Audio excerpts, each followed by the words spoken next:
Until you say. Yeah, we're off air right now. So, yeah, until yeah.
Hello, everyone. Welcome to Wuxi, China, a city around 7.5 million. We're about 3 hours northwest of Shanghai. Day number one, we start with the rhythm dance. Now, the favorites coming into this event have to be Ileana and Ethan Peel from the United States. They have 11 points on their first event so far in the Junior Grand Prix. But if Klapperman and Giancini from France or Nguyen and Jiang from Canada win this event, one of the three teams will go to the Junior Grand Prix final. Mark Hanratty will be joining us from his studio in Nottingham. The rhythm dance, 18 teams, 13 nations, starts right now.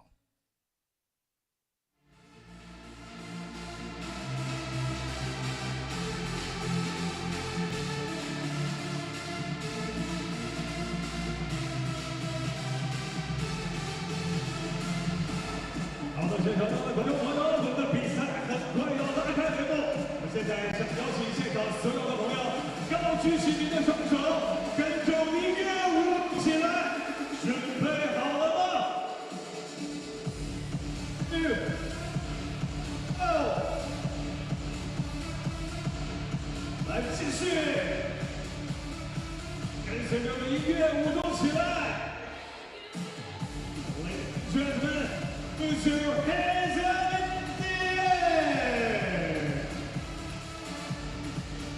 我们共同期待比赛的精彩呈现。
已经开始倒数，到10的时候，我想邀请现场所有的观众朋友一起大声的喊出那10个数字，让我们一起迎接比赛的拉开帷幕。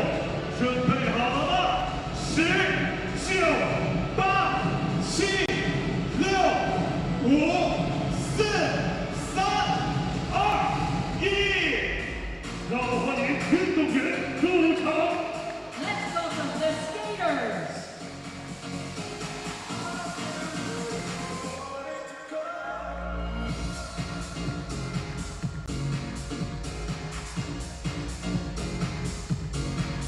澳大利亚组合， From Australia, Renee Yoon and Oliver Ma.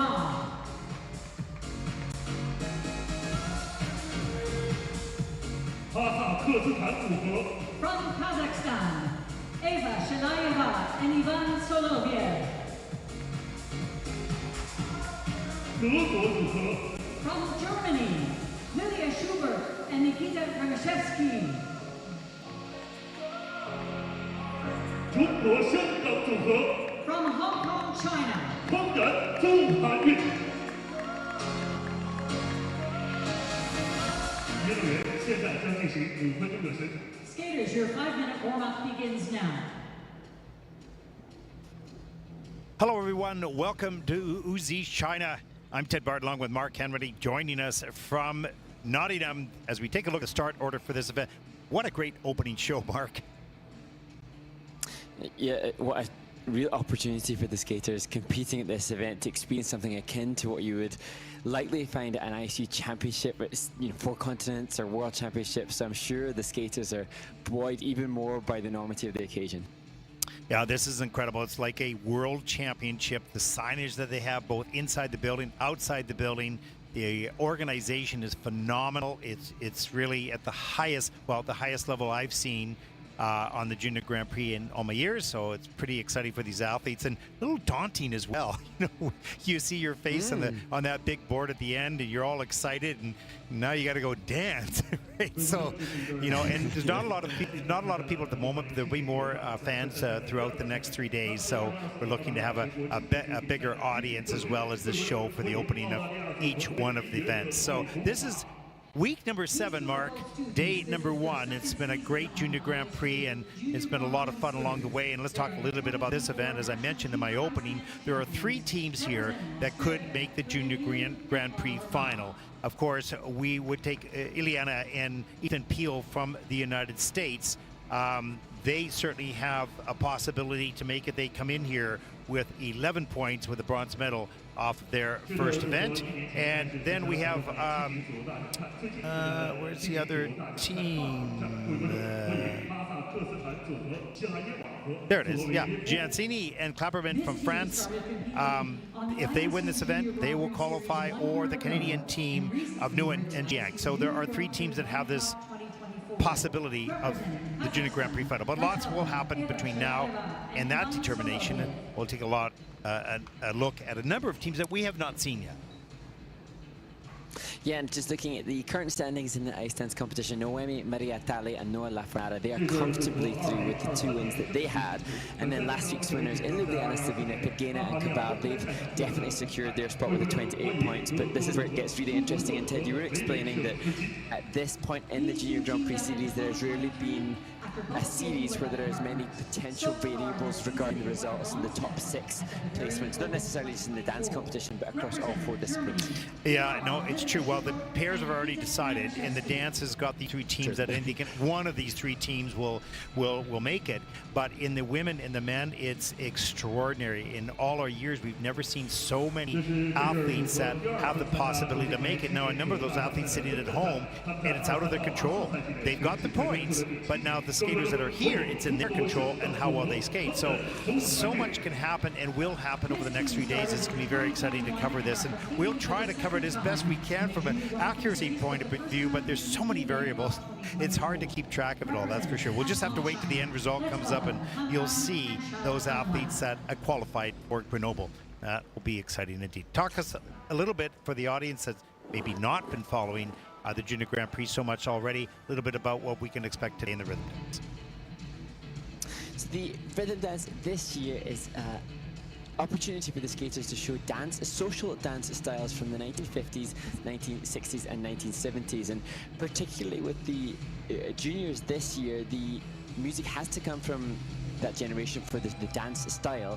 But what's also important, which we haven't actually discussed at this point in the series, Ted, is the timing of the music. And as we see the skaters now working through the steps of the Paso Doble, this the first Paso Doble, the skaters all have to have music that has 112 beats per minute, plus or minus 2 beats, but they have to have a clear tempo so that the key points that are within those elements are fair for all, so they don't spend too much time musically trying to hit the correct edges that will get the extra points with the called key points. So that's something that we haven't talked about at this stage. I don't know why I've alluded to share that information with you, Ted. Well, I'm going, it only gets more complicated now.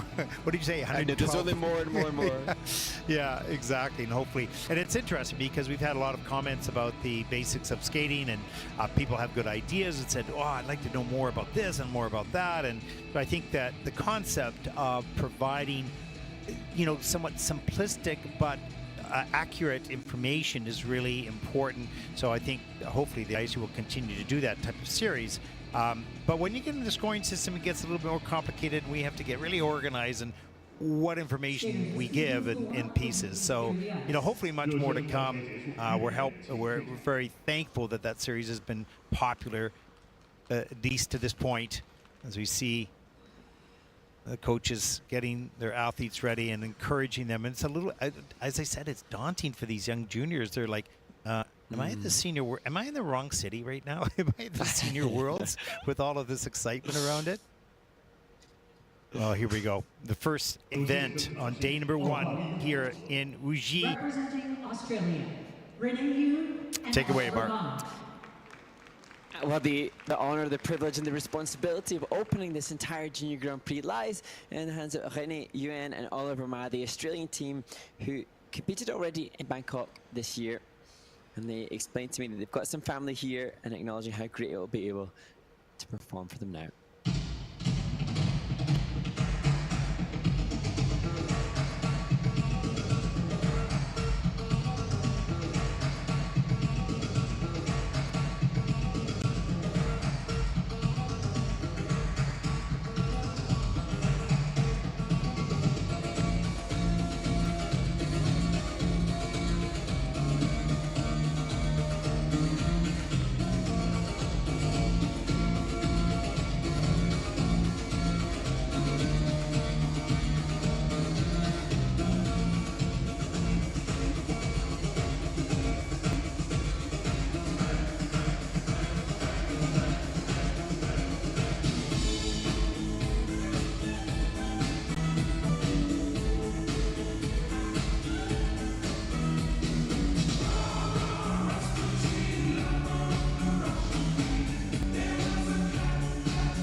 Renee Yuen and Oliver Ma opening the Wuxi Junior Grand Prix. And we're just discussing what an incredible opportunity it is for them to skate here, but also how exciting and exhilarating and perhaps a little daunting it is to see the incredible arena and the incredible screen that was showcasing what they were doing to the audience on rink side, as well as obviously what they were doing on the ice. As they skate down towards the exit, the on and off gate for the athletes, there's this massive screen, LED screen, and they see themselves skating on that as they're performing. And they have to keep and they have to keep their focus for sure. And they did a good job on that. But it is for these young athletes. To see Oliver just, he's still performing, Ted, like that in itself. He's only 15 years of age. That's so cool to see that the skaters, despite that tender age, already comfortable enough to still play on the ice.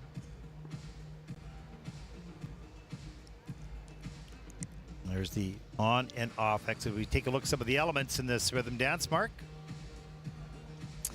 And here just setting the scene as we look at the Paso Doble 1, and so this will have 4 key points, various different steps. Last week we were discussing some of the exact criteria required to get those key points, and if the technical panel give a yes to the key point, it boosts the value of the elements for the teams here. A mandatory non-touch step sequence, and in this the skaters can't be more than 2 arms length apart, and they're working through the difficult turns while they're doing it. There was a back counter. You can see a little bit of a distance and a separation between the team as they work through an outside rocker turn. And as we advance through the competition, some of the more experienced competitors will stay in closer proximity to one another. Here, one of the options to stop, they can have a stop within this element up to 5 seconds. They have to, again, stay apart, can't connect and touch, as opposed to what we'll see within the free dance here. Choosing to do the one arm feature for the rotational lift, and thus not as many rotations necessary to achieve the level 4, which this team comfortably did. Nice start to the competition, and as I mentioned, the athletes did not really practice with that screen on, so to keep your focus, first team out with this massive presentation was pretty cool. Really well done. And I know this team only gets they only skate 2 hours a week, so it's not a lot in the last little while. 32.85 for Renee and Oliver. They are the first team out in the rhythm dance.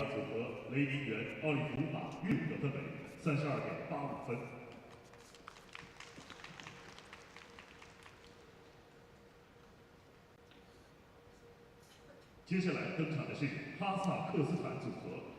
Representing Kazakhstan, Eva Shilayeva and Ivan Sobolov. And now to Eva Shilayeva, 14 now, turns 15 on Sunday, and our partner Ivan Soloviev.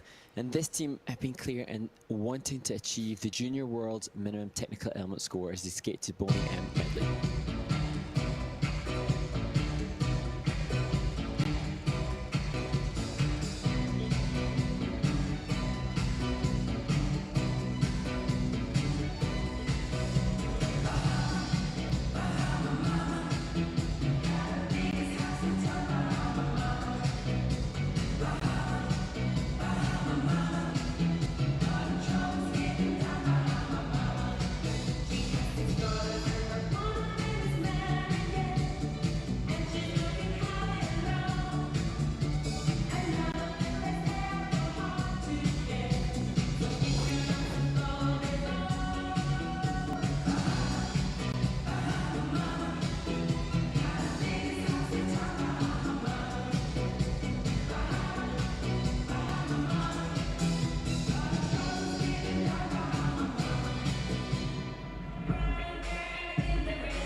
Well, Rasputin, the soundtrack for this performance, as it was for the Australian team who opened the rhythm dance event here. And Eva Shalieva and Ivan Soloviev, I think, securing a new personal best with that performance. A team, Ted, that we were acknowledging off the air, showcase good quality of skating skills. Maybe the technical score will be that which will be the challenge for this team comparative to others ahead. Yeah, I was watching the practice sessions, and this team looked really good. I mean, they may not be the strongest team yet, but they were coordinated. They had good basic skating skills. They covered the ice nicely. Lots of things can be improved, but you're going, there's not a lot of weaknesses. There's just not a lot of experience yet. And that'll come in time, obviously.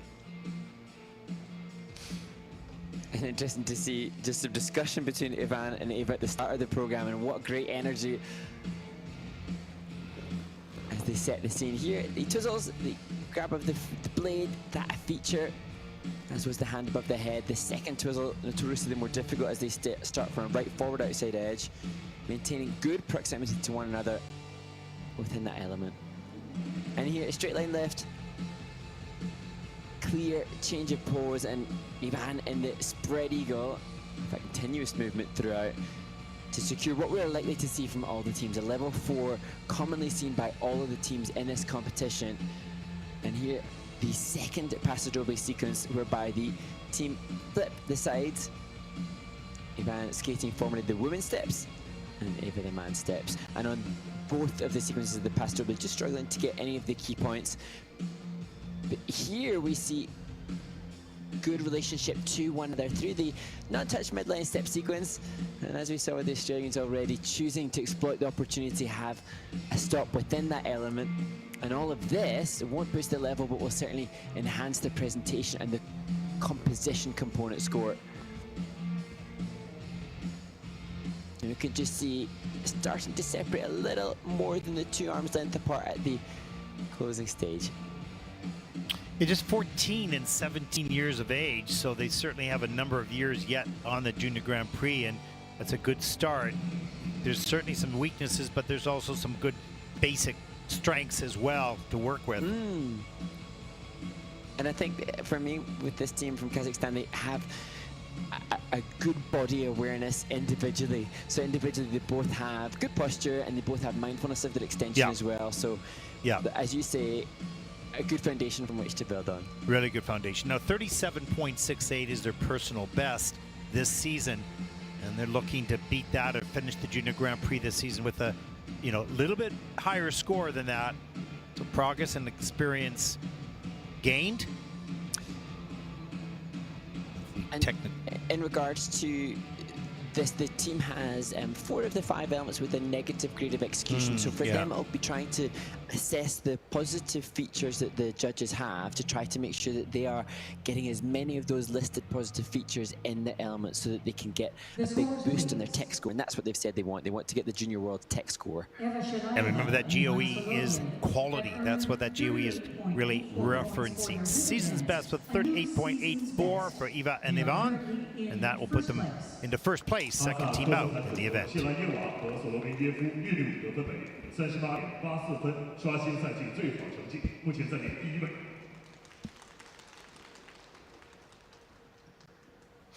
接下来登场是德国组合。Representing Germany, Lilia Schubert and Nikita Remeshevsky. And now to Lilia Schubert and Nikita Remeshevsky representing Germany, the team that were in Gdansk 2 weeks ago, and they are awarded this second Junior Grand Prix at fairly short notice. So they explain they're hoping to maximize this opportunity competing in China. I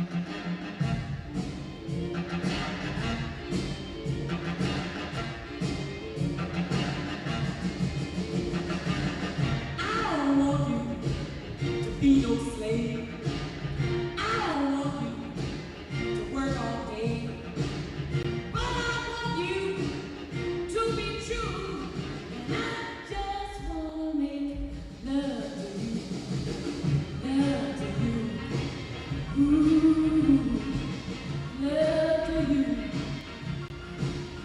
And I can tell by the way you walk that walk. I can tell by the way you talk that talk. I can know by the way you treat your girl that I can give you all the love and the whole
Lilia Schubert and Nikita Remashevsky, this is their first time traveling beyond Europe. They explained to me that this is their first time competing without a coach, and so many new experiences for the skaters, and it looks like they've managed, despite all these novelties and newness in this experience, to deliver a clean skate, which I hope that they're very proud of.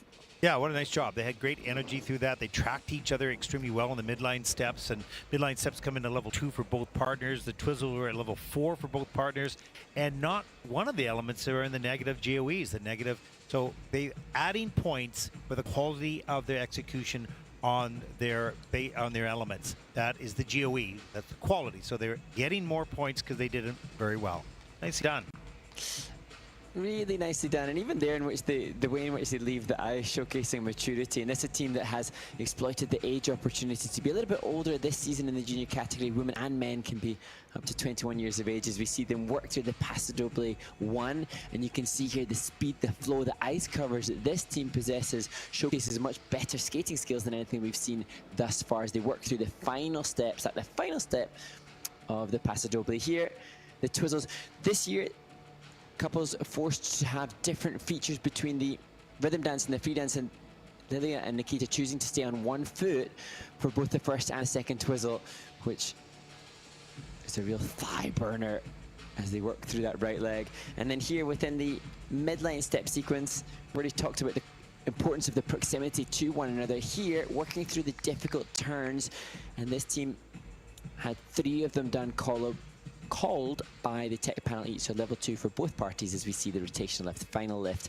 And as we've seen already with the other 2 teams, level 4, that's unsurprising. What has happened in this occasion for Lilia and Nikita is a better grade of execution based on the ice coverage, the quality of the positions. Yeah, and their best this season is a 54.02. They should beat that or come close to that anyways. No coach, first time to this part of the world. Pretty good experience so far. Well done. And you know what a great connection for them as as a team here, being as I said outside of Europe without the coach, and now they add to their team with a Peppa Pig and a Pikachu. Yeah, these are the type of experiences which go a long ways to building the teamwork amongst them, because it's not only on the ice, but it's off the ice in a foreign country, and all those experiences are valuable as they build a career, as they move forward, into juniors and up into seniors as well. There's so much more than just the skating. It's the travel, it's situations that come up, it's injuries, it's illness, it's your coach, it's school, it's everything. It's just life, really, and learning to cope and deal. Yeah. Such an important skill.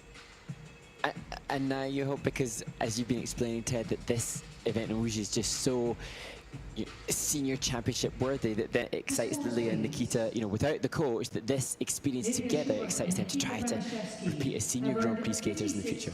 Exactly. Season's best, 56.11, and that'll put them currently into first place.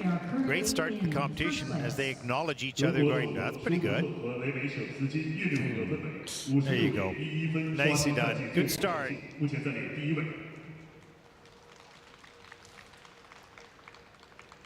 Representing Hong Kong, China.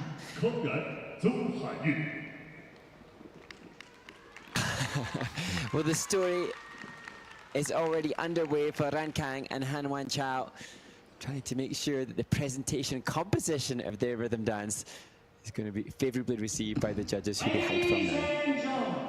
Now what have you all been waiting for?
Ran Kang and Han Wan Chao representing Hong Kong, and it's a great example to my mind of the improvement that could be made in the program component scores from event to event. This team competed in Bangkok, which I think was 4 weeks ago, maybe a month or so ago now, and you can see, to my mind, improvement in the skating skills by virtue of increased speed, increased flow, increased glide.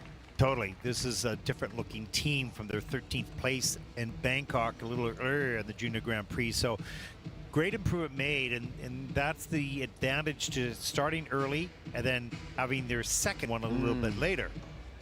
We look at their start to the program right in front of the judges.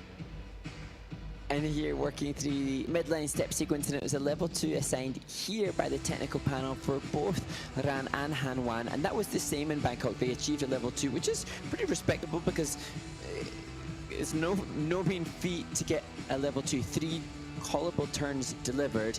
And actually, as we get the chance to look back at what was delivered, we can also see from the inputs of the technical panel, and actually their Paso Doble had less key points than in their first Junior Grand Prix. But again, I say the component scores, the confidence of their movement, that to me is significantly better as we work through the right forward outside twizzle. And I think a little bit of a pirouette stopping the rotation on the second one for Ran. Perhaps that's the reason why she has a level 3 on the element as opposed to level 4. Here, she's now working to do that difficult Mohawk turn. That's one of the key points. And these chassis and the step forward, another key point. And as I say, no level given to that second Paso Doble for the team from Hong Kong. But the rotational left, great entry. Nice extension of their free foot to boost the grade of execution, and that comes in not just the expected level 4, but with a slight positive grade of execution. And this, another trick that I remember from the team. And we're just talking about how there's some memorable moments for each skater, and the entry into that rotation lift was one, and the closing section of the choreography another that I certainly remember from Bangkok. 45.58 is their personal best. They have a 47, so that's a season's best so far. So Ran and Han Wan, that'll put them currently into second place, and that's an improvement, experience gain, and they've done good work between the first Junior Grand Prix and this one. And how interesting would it be comparing their very first performance of the year to their last performance later in the year, and see how much improvement has been made. We'll step aside as we get introduced to group number 2.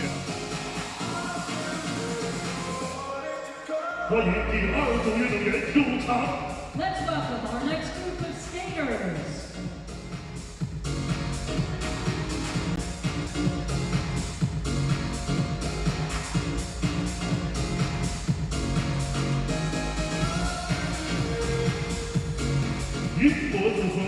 From Great Britain, Ashley Slatter and Adel Onge Perez. 加拿大组合 From Canada, Chloe Nguyen and Brendan Jian. 中国组合 From People's Republic of China, 林秦的郑汉冲，美国组合 from the United States of America, Olivia Lin and Dylan Kane.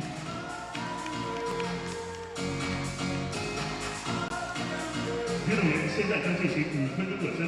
Skaters, your 5-minute warm-up begins now. Well, there you go, the introduction to the next group. This is new for the juniors. They don't have these, maybe at some of the nationals they might have that, but it's not often. We don't do it in the Junior Grand Prix until we got to this city. It was pretty cool. Yeah, and I'm sure for so many of the skaters that are on the ice now, they'll be tuning into the senior events and they'll be watching the likes of the World Championships or avidly. So then to have themselves be a part of that same experience, being introduced, it just must be incredibly exciting and exhilarating, and it must be so far removed, I am sure, from the cold, early, dark mornings in their respective rinks around the world, where they're not, you know, as glam and spotlit as they are now. Yeah, and usually at the Junior Grand Prix, I mean, it's pretty well presented anyways, but when you get to this level, you go, whoa, this is a different environment for sure. Mark, do we have any questions coming in from the viewers around the world? Yes, a host of questions, and we're incredibly grateful to those of you that have sent questions into the International Skating Union on the social media, on Instagram. And some of which are interesting. One skater asking, or question coming in, were there any challenges skaters had to overcome on this event? Travel stories or missing skates? You're on site, Ted, but I've been checking the social media, but it's a little bit more challenging for me to get the intel and the insights of the skaters, because not all of the social media is available to them whilst they're in Wuxi. Well, some of the skaters had some interesting travel. For instance, I am just looking here on this list of the women, and This is the new ice dance team who are making where is their it? international Oh, there it is. and So Sophie Jolene von Felten from the United States, she just won the event last week in Ljubljana. Was not supposed to come to this event, but because of that win, changed it. So she flew to home for one night, I believe, and then just continued on. So there was a huge amount of traveling in a very short period of time, but you know, you're kind of on a adrenaline high from the win, and all excited. We'll see how she does this week, but you know, she's looked good at practice, and so the travel is not easy to get here from either Europe or North America. It was a 12.5-hour flight for us directly here, then a 3-hour drive. So that was the easy one, and some people have more stops. So, but nothing, we didn't see anybody that lost their skates. We have had no stories of that. So far, so good. And Thank goodness. Mark, I got to tell you, the hotels are spectacular. They're right across from the rink. You can walk down from the officials' hotel or the skaters' hotel. The rooms are big. They're beautiful. It's palatial. It's really a tremendous environment here, and could really host any sort of competition, even a world championship. This building might be a bit small in regards to seating capacity. Seats around 3,000, but I know they have these massive buildings around here, so they could do anything. So it's pretty exciting for everyone. And I think for, you know, each of the skaters from their respective federations and respective nations and their own respective family setups, I think for the travel to Wuxi would be expensive and logistically tricky, I'm sure, for many. Obviously, apart from the skaters that are geographically located closer to this event. But it almost seems like, well, then what a wonderful reward for those that have made the trip and have gone to the great expense and the logistical challenge of getting to China, that then they're treated by all the amazing scenes that you've explained to us, from hotel to ice rink. Yeah, and you can see the athletes, you know, their eyes were wide open when they walked in the building, and they go, whoa, whoa, whoa, whoa, this is really big, you know. And you could also see them in their opening. They do some actions. You'll see that on the video board periodic in the background. So it's a full production here. They have a production company coming in here and setting this all up as well. What else you got for us, Mark? Other question coming in, do we notice any particular trends skaters were focusing on? Now, there's a couple of things that spring to mind for me, Ted, for the singles, but whilst we're watching the dance event, in regards to trends, a really interesting point that I find at the moment is the change in style for the way in which ice dancers now move, because we'll reference the Paso Doble, which is a dance that I think you will have done too, Ted, as I did too. And those are the throwback to the old compulsory dances. And I was saying, I think last week in Ljubljana, that the Paso Doble was last competed in isolation in 2010, that season. Now it's just a part of an overall, and I think stylistically we see the dancers much less formal in their movement, much less stiff and upright. But that's a discussion that can be extended later, because we've come to the end of the warm-up. Well done. You filled that time. Here we go. With some colleagues and compatriots of yours. First up in group number 2. Yes, and Ashley Slatter and Adel Onge Perez, much like Sophie Jolien von Felten in the women's event, have traveled from Ljubljana to compete in Wuxi, China. Not a big turnaround, but they will be hoping to ride on all the experience gained in Ljubljana just a week ago.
Well, huge congratulations to Ashley Slatter and Adel Onge Perez for managing the challenge of traveling not just in back-to-back events, but traveling across different time zones with so little practice time in between. And what's even more remarkable, Ted, is what the coaches have explained to me they went through in the summer. And this, I assume they didn't explain this before the event in Ljubljana because they didn't want it to be an excuse, but they explained that Ashley fractured her skull in 2 places, spent time in hospital and had to have 4 weeks off because of a fall that they had in training on the Paso Doble. And so knowing that, and then knowing that she's got to repeat that step, they as a team have to repeat that step every time they perform, just showcases how resilient they are and just 15 and 17 years of age. Well, what was nice about that performance is you could see the joy in it, the joy in the performance. It's kind of back because watch it not so much in the practice session, but today in competition, she brought her bright light. And here, the straight line of the opening transitional content, great use of holds, difficult transitional content. And again, different use of hold within the paso doble. And that is showcasing all the more composition for this team, not just using conventional holds all the time. This, we touched on this last week, the novelty of their choice of choreography within the non-touch midline step sequence, and today I've been talking about how the teams need to stay within 2 arms length distance. Their choice of choreo being back to back, not choosing to do the same steps at the same time, makes that certainly more challenging, and yet they delivered that proximity to one another incredibly well. YMCA, the music choice, obviously there's iconic movement. To do that within the twizzle, that's incredibly difficult, impressive, bold and brave choice, and should be reflected in the grade of execution for that. And it looks like, as I have a sneaky peek, that has undoubtedly the highest GUE on the twizzles that we've seen at this event. The scores, please. Yeah, that was a great performance. Now, they're 56.40 is their season's best. We'll see where they come towards that, but regardless of the number, 55.62, that'll put them into second place for the moment. The competition, they look pretty happy with that, so it should be lots of energy, lots of positive energy in this performance. Well done by Ashley and Onge.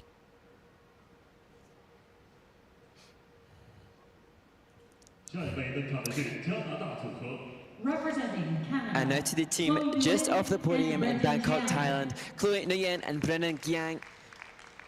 And coach Aaron Lode explained that they are aiming to get high on the podium here, explaining that very simply and clearly they've been really motivated and working hard since Bangkok.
Chloe Nguyen and Brendan Giang, you can sense, Ted, in this performance the real hunger and drive to deliver a clean skate. A team that last season top 6 Junior World Championships, so coming into this new season, presumably full of the desire to be World Junior Championship medalists, but then that opening performance in the Junior Grand Prix in Bangkok with the fall that they had in the rhythm dance there must have been crushing, but they've obviously gone back home and well, the coach said it, and the coach said they've worked really hard. You told me already how hard they worked before that, so they must have worked crazy hard. No, they do, and they didn't hold back, hoping they didn't make a mistake. They were aggressive and pushing the limit, if you will, and you saw that energy throughout the program, and I think they're going to be pretty pleased with that program. We'll take a look at the scores in just a few moments, but let's go inside the program, Mark. And here, Paso Doble 1.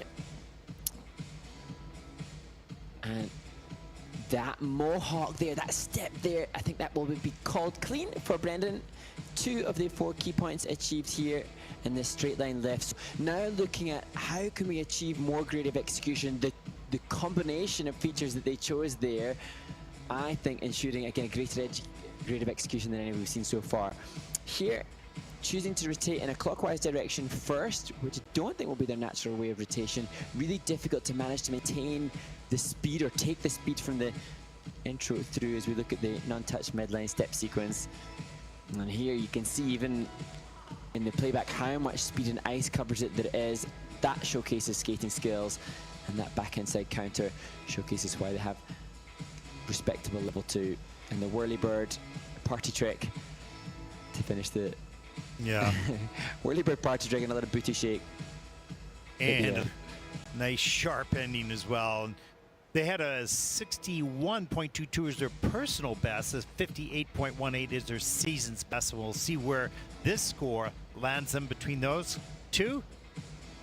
They need a 56.13 to take the lead, but they have to be pleased with that performance. No mistakes, good energy all the way. And interesting is I've got the results from last event up. They had more key points last time, but they had a fall within the program. So, and as we've discussed before, sometimes different technical panels can be stricter. When I've seen couples and compared to their previous Junior Grand Prix, there have been less key points assigned so far today by this tech team. Well, season's best, 60.55 for Chloe and Brendan. So that is an improvement, and that'll put them currently into first place. Great start to the competition. They have a chance to make the final, but they're going to have to win this event to do that. And some good teams yet to come. So we'll see what unfolds over the next few days. But a good start. Representing the People's Republic of China. And you can hear and sense some excitement from the fans in the arena for the first Chinese teams. Zhenai Ding and Han Chong Zhang. This team were 7th at Chinese Junior National Championships in the 2022-2023 season, 5th last season. There's been a lot of talk about the new elves.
Jinai Ding and Han Chongzheng from China. And this team doing well insofar as we had seen Han Chongzheng having a mistake on the twizzles within the warm-up, and that can so often play into the brain space and cause anxiety for the skaters when they repeat that element under the increased pressure of the performance, but managing to get safely through the twizzles in this skate. Yeah, good energy with this team. They just drifted apart, like on the twizzles and on the midline steps. I'm not sure if that's reflected in the scores. We'll take a look at that in just a few moments. But I thought they were really strong, but I could see that distance maybe a little bit further than they want to be or should be. Yeah, and as you say, really strong, and individually, skaters obviously both very, very competent. Interestingly, as we cast our way through the event, you can sometimes see that just the construction of the composition of the program will lend itself to better scores from the judges, and I think that this team, although they had some wonderful highlights like the butterfly within the step sequence, good energy, just perhaps a program that didn't lend itself to as great a composition score on this occasion. We'll see how their free dance pans out. Here see there we get a good insight into the quality of the team when we're working through the difficult turns. They're changing direction with the knee slide, and then here this butterfly showcasing versatility. It depends what the judges consider, because the gap between the team definitely, as they extend their arms, showcasing they're more than 2 arms length apart. So the judges' reduction for errors chart could force them as a panel to go down on the GOE, despite so many interesting highlights within that choreography. Here, the twizzles coming at level 4 for both Jinai and Han Chong. And as I say, impressive given the mistake that happened just moments ago in the warm-up. But I'm sure that if this team skated closer together on the midline steps and the twizzles, this would be, you know, a different score.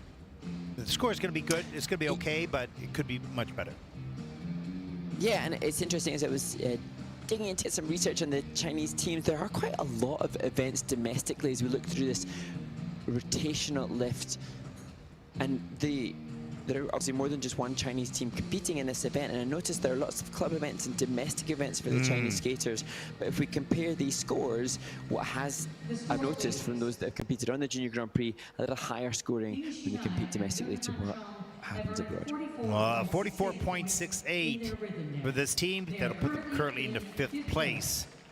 And just talking a little bit about the events, there is a test event that's happening in the city that has 3,000 skaters being tested, and there's a competition coming up in Beijing with 8,000 entries. So yeah. Whoa. Yeah, exactly. So lots going on here in skating in China, that's for sure. As we look now to 15-year-old Olivia Elena and partner 16-year-old Dylan Kane, a team that have been together for so long now despite their tender age. And they were a little disappointed, understandably, with the 7th place result in Ankara, hoping for more as they skate to Boogie Wonderland by Earth, Wind and Fire.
Olivia Ellen and Dylan Kane.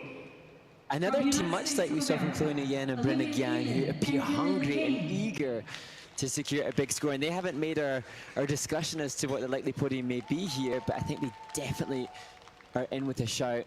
And this is the highest tech score that we have seen thus far, currently under review, but this team achieving more key points than any other and higher level in the step sequence. So the technical element score for Olivia and Dylan, very favorable.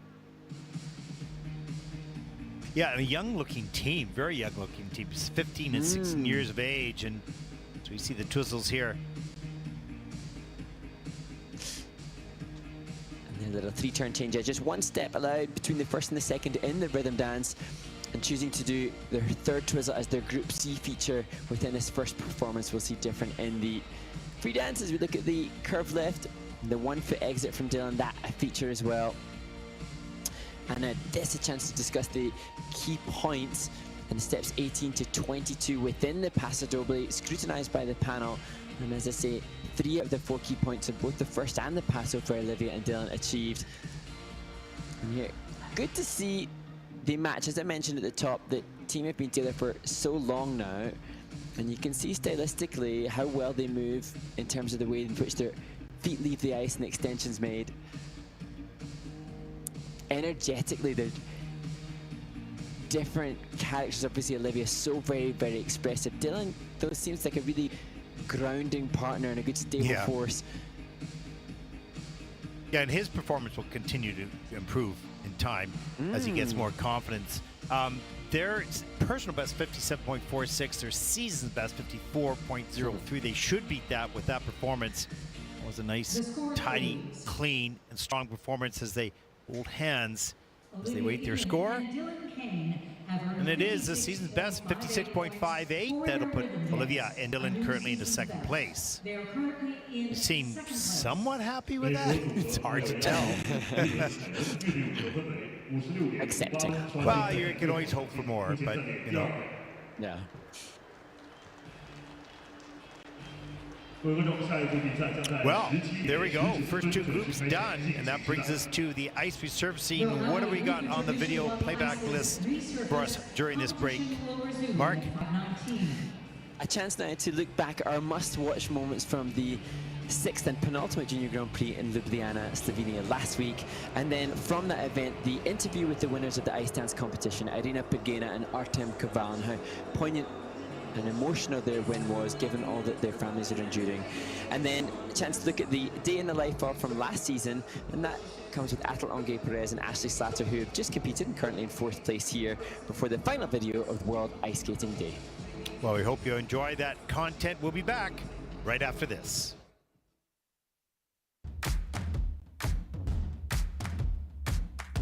We've just finished watching a wonderful week of skating in Ljubljana, Slovenia on the ISU's Junior Grand Prix Series, and a chance now to reflect and think back on the must-watch moments. Ted, share with us some of your favorites. Well, thanks, Mark. In the men's event, Jacob Sanchez from the United States scored the 5th highest ever junior men's short program score with an 85.09. You will not want to miss that short program. Absolutely brilliant.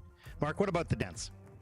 Well, the dance event was won by Irina Pegina and Artem Koval. They secured a huge 7-point improvement in their free dance as a new personal best, and the significance and poignance of their win here really pertinent to the team and all that they thank their families and their support, not being able to return to see their family for over 3 years for Artem. So a really emotional ice dance competition.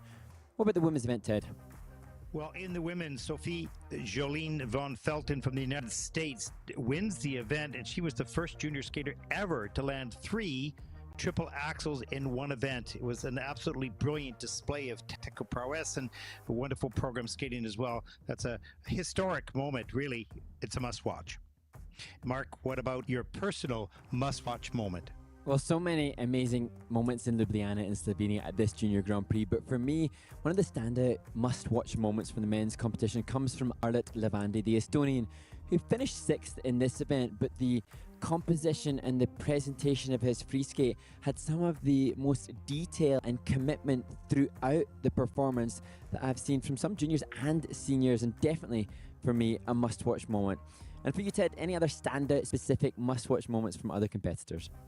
Yeah, it was such a special moment for Julia Lebranchek from Slovenia, skating her very last Junior Grand Prix event as she will move on into seniors. It was a clean program, and she started sort of a landslide of clean programs after her. It was very special indeed. Some tears were shed in the stands and in the kiss and cry. It's a must watch. And for Madison and Evan, what were your must watch moments from this event? Hey everyone, I'm Madison Chalk. And I'm Evan Bates. After watching the Junior Grand Prix in Ljubljana, our must-watch performance is the free dance from Caroline and Brendan Mullen.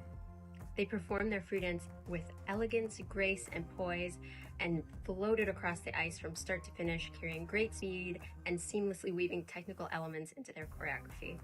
Great job, guys, and congrats to all the skaters. And that concludes our must-watch series at this stop in Ljubljana, Slovenia. Stay tuned to join us next week for the final stop on the International Skating Union's Junior Grand Prix series, where we'll find out which skaters and which teams will secure the top 6 spots at the coveted Junior Grand Prix final in December.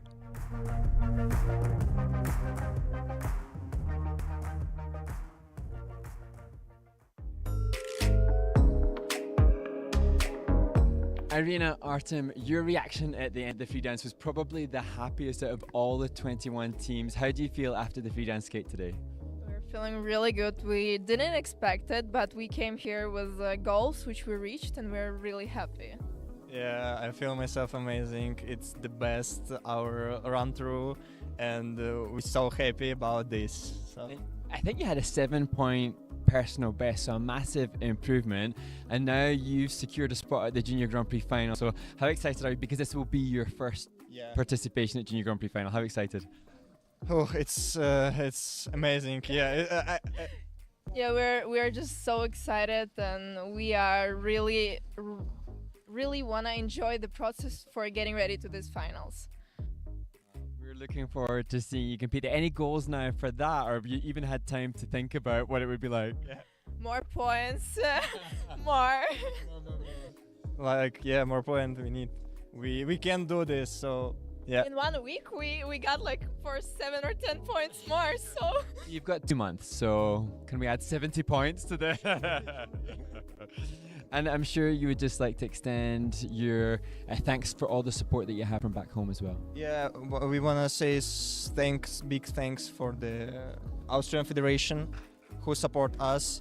We want to say thank you for our coaches. For Sasha Nazarov and Maxim Nikitin, for Galina, they're supporting us so much, and we love them so much for the work we've been done for 2 months after Junior Worlds, and it was really hard time for us, but we did it. Yeah. Well, huge congratulations again, and we wish you all the very best for the rest of the season. Thank you so much.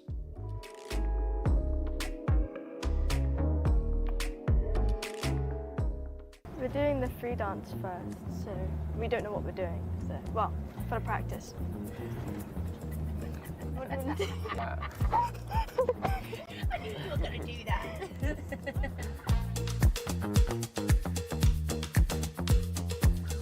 So we're on our way to the ice rink for our first practice of the day. We're super excited, and we're going to sort of feel around, the atmosphere, and, really get to know what we're dealing with. We'll have to check the schedule to see if you make it back in time for lunch. Yeah, I've got some strawberries. Atto's got bananas and yogurt, so we can that's fine. mix it together. Okay.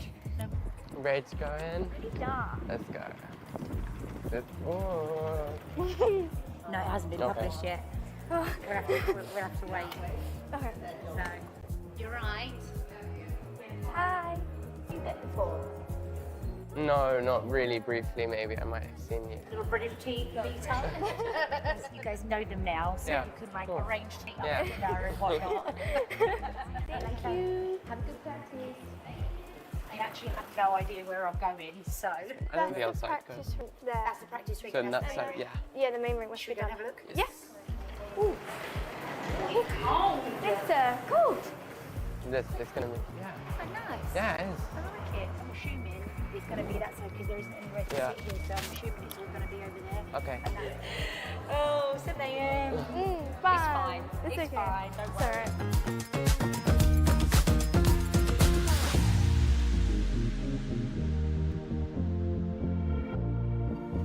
alright.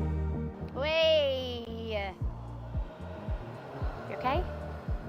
You're right though, what did you hurt? Because I just know what you two are like for telling me when you're hurt, you don't tell me. So I'm going to keep bugging you, okay?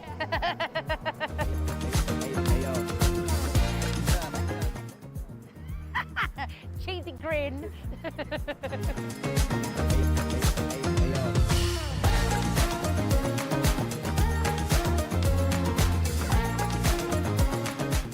Posing like Evans for a photo.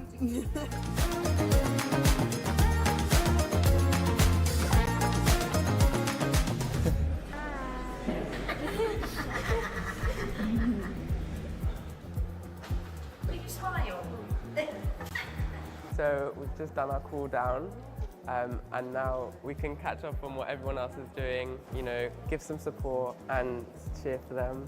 A lot of stuff going on really, but exciting. I'm having some soup right now. You know, the air in the rink is a bit cold, so it's always good to have a hot drink, you know, to help, you know, cool yourself down and, you know, really get into the lungs. I like chocolate and I like wafers. It's good. It's good.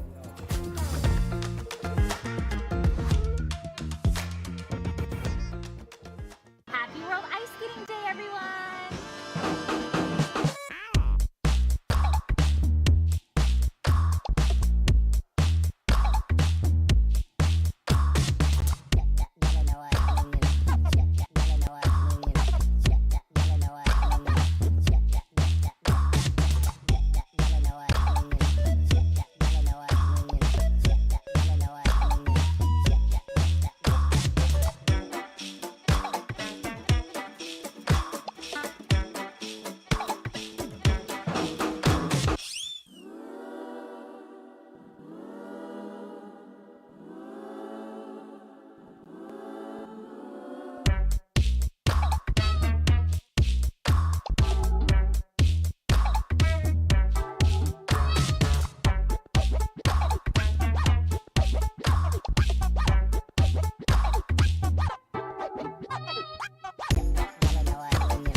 Switch.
Switch.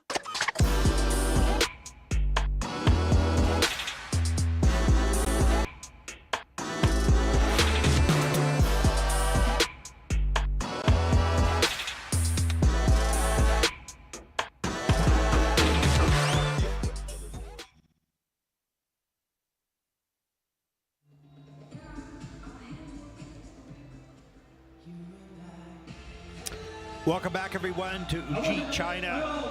Week number 7 of the Junior Grand Prix, day number 1. I'm Ted Barton, along with Mark Dunruddy, joining us from the studio in Nottingham. And here we go with the big show to introduce the next group. We'll step aside just for a moment.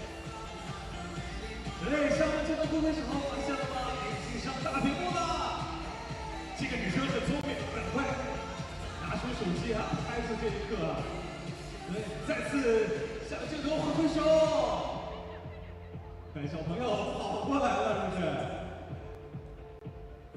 看下一个出现在大屏幕上的究竟是谁呢？哇，3位漂亮的女生，3位上的镜头挥挥手。看今天现场是来了比较多的我们的啦啦队和加油团，对，再次的高举起您的双手，看到摄影师在哪里？对，向着这个挥手，对，不要停。对，我们看到还有很多举着国旗的朋友啊。对，比个心，比个耶，对。我相信现场无锡的观众朋友们的热情一定能够感染到现场所有的选手啊！来，一起来！有点害羞。刚刚看到这里是吧？来，我们继续。看，有小朋友在不断的在现场跳跃起来啊！看我们能不能找到他。来，继续期待比赛的精彩呈现。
欢迎第三组运动员入场。Let's welcome our next group of ice dancers.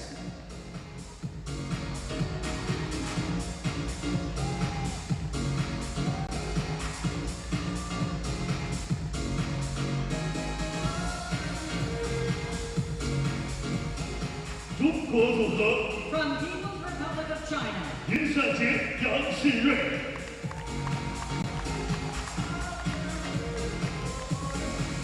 美国组合 From the United States of America, Eliana Peel and Ethan Peel.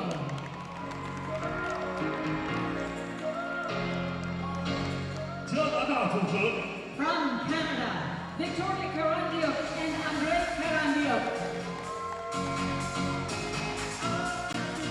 韩国组合 From Republic of Korea, Madeleine Ambo and Lee Namu.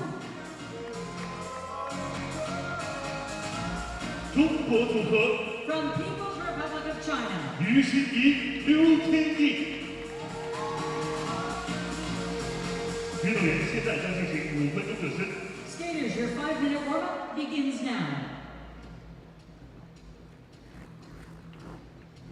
Welcome back, everyone, to Wuxi and group number 3 of 4 in the rhythm dance. Mark, do we have any more questions coming in while we watch the warm-up? Yeah, and a really interesting question has come in regarding how we think the artistry of junior skaters has evolved over the series. And for me, that question is particularly pertinent when we look at the ice dance teams because of the differences sometimes within the team. And an overriding generalization, often the female parts of the team are more artistic or expressive and comfortable with their expression. That's not always the case. I also dare say that as I think back to the ice dance that I maybe used to watch in the late 90s, I think the equality of expression is generally better between male and female. The other factor that I thought of in this event, Ted, is how within an ice dance team, there's an age separation, how some are perhaps a little bit more introverted as they're going through their teenage years and some are more extroverted. So it's not just, a gender thing, it's not just, there's so many facets into the confidence of expression and artistry in these skaters. Yeah, I would agree with most of that. I really believe what you've said is true. I think there's a couple things here. How well they skate, quality of their basic skating skills is so important for them to feel comfortable enough, confident enough to express. So that's one thing. And we see a wide variety of skating skills on the Junior Grand Prix. And I would say not so much what's the progress over this season. I would say over the last 5 years, there's been huge progress. I wouldn't say necessarily in the season, although as we go a little bit longer and on week number 7 here, they've had more time, they've had more training, and we can certainly see some better skating skills and some better performances. We've referred to that so far today, but over the past 5 years, just the basics of these teams and their ability to express is much higher than it was. And it just gets better because there's more people watching online. There's more people watching the seniors, learning from video and all that kind of stuff. So the sport is getting better in the juniors, which is really nice to see. And that'll help with the transitions as they move into the seniors. And I think that for different people, there are different ways. Some people, especially when we look at ice dancers, ice dance as a generalization, again, I'm scared to make sweeping statements, but they are more expressive than the singles skaters. But then for some that are maybe find themselves in ice dance because in their respective rink near their home, it's ice dance that is taught and that's the discipline they have to go into, then if you're not naturally very expressive, if you're given an analogy of the points you will increase in if you are more expressive, that can sometimes be the real boost. So for me, if I've ever taught a skater who's inherently more shy, less outwardly expressive and extrovert, then I say to them, okay, but you like competition, you want to do well, this is the criteria from the judges. The judges want to see how you perform in relation to the music. The judges want to see how you demonstrate how engaged you are with your music. And so sometimes that can be the catalyst for them to think, okay, it's not necessarily about me. I feel a bit shy and a bit self-confident, but no, it's about me getting points. I'm going to get all the points that I can, and that can be the way in which for a coach to tap into getting the expression out of the athlete. Yeah, I mean, I think that the ice dancers, it doesn't matter what level they're at, they're a different breed. They're a different type of person, as is pair skating. People are matched to the discipline that makes the most sense for them, both emotionally, externally, internally, physically, all those types of things. And so dancers generally will have more expression right off the bat. It's because you have to want to perform. You don't enter this discipline if you're not prepared to perform, because that's what it's mostly about. Plus, obviously, the skating skills. So I think that each discipline has a uniqueness to it that certain people match extremely well. But it takes a little longer for some people to feel comfortable enough in their basic skating skills to really perform in their upper body. And I think we see that a wider variety, as I mentioned this a little earlier, a wider variety in juniors than you would in seniors. I mean, they're all already good skating skills and very solid. So we don't see such a huge difference in that in the seniors, but you do here in the juniors. That's just time.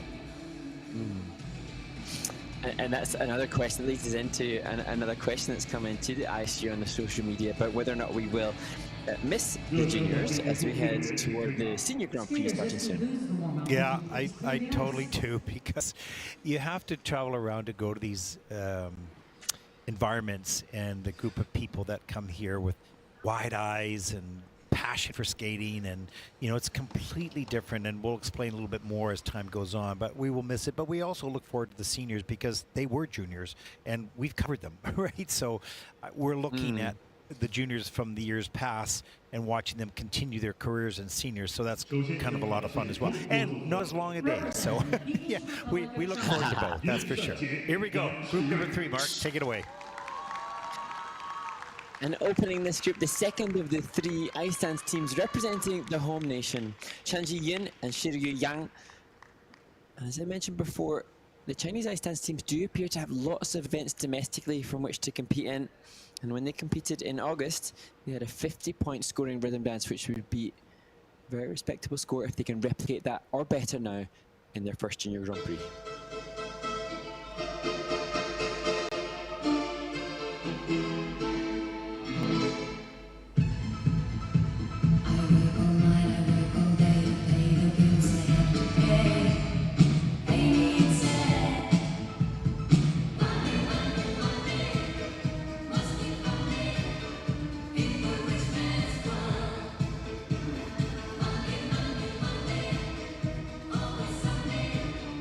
It's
Shanji Yin and Shiryu Yang from China skating to ABBA. It's a fairly common choice. We've seen lots of teams choosing to use that so iconic dance style from the 70s of the team. Share some thoughts post-performance.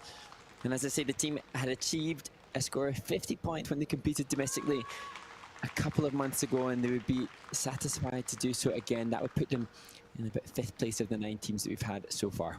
Well, interesting enough, you know, I often think about cultures and the theme of the music, but also about the age and the era of the music. So you've got, you know, this is a long time ago, so not necessarily ABBA, but, you know, is it, you know, was this played in this part of the world on a regular basis? Number one, did they hear that? Did their parents hear that? Is it part of this culture?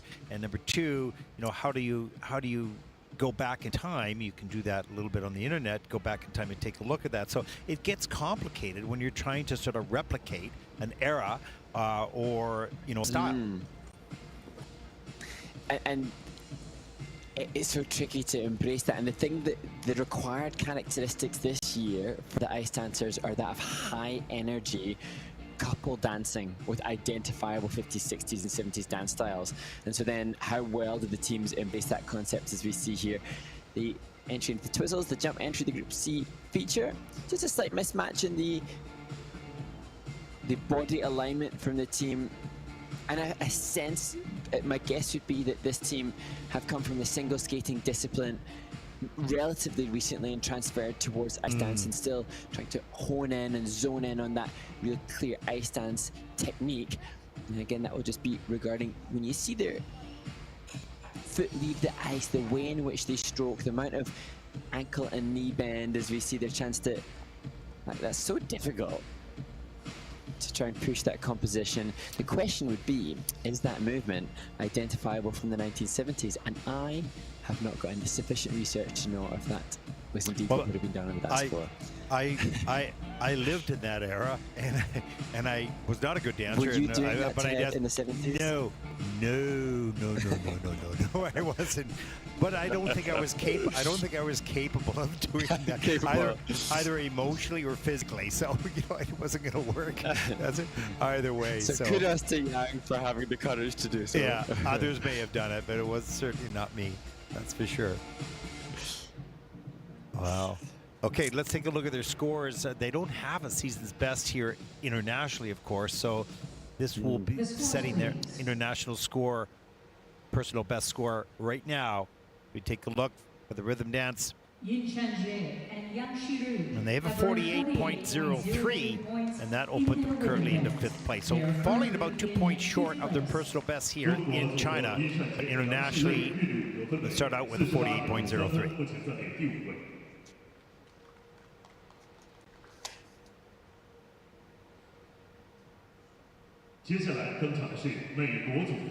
Representing the United States of America, Eliana Peel and Ethan Peel. We have seen one American ice dance team in this competition already, Olivia, Ellen and Dylan Kane, taught by Olivia's father. Now to Eliana Peel and Ethan Peel, the brother and sister pairing, whose father stands ringside as their coach. And they will skate to Boogie Shoes.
Eliana and Ethan Peel, the team 5th at the World Junior Championships last season, vying to take their first Junior Grand Prix title and secure a spot at the Junior Grand Prix final. We were just enjoying our analysis of the team and the wonderful way in which they interpret, and Eliana Peel in particular, her expressive capabilities honed by the dance education that she has. She's a very, very accomplished dancer off the ice, and you can see her ability to interpret, as does her brother Ethan.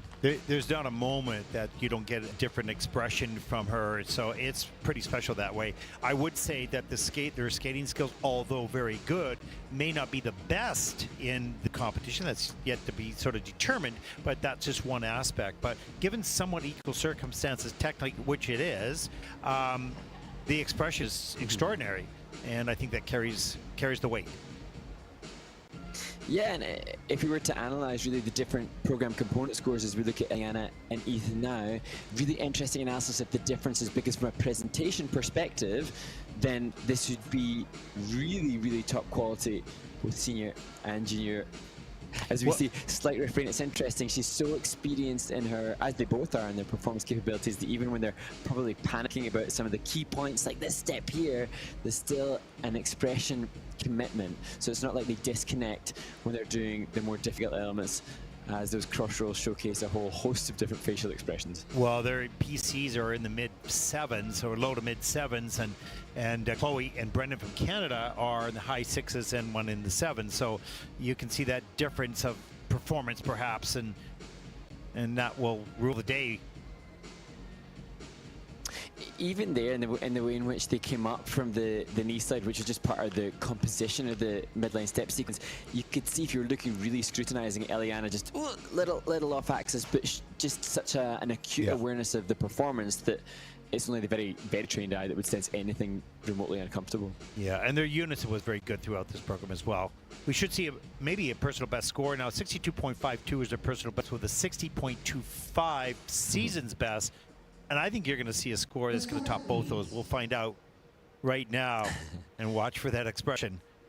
Eliana Peel and Ethan Peel. There it is, 65.31. That's a season's best and a personal best score. Their top score. So far, they are in first place by a good 5 points. And that is going to be tough to overtake. Happy family. Yep.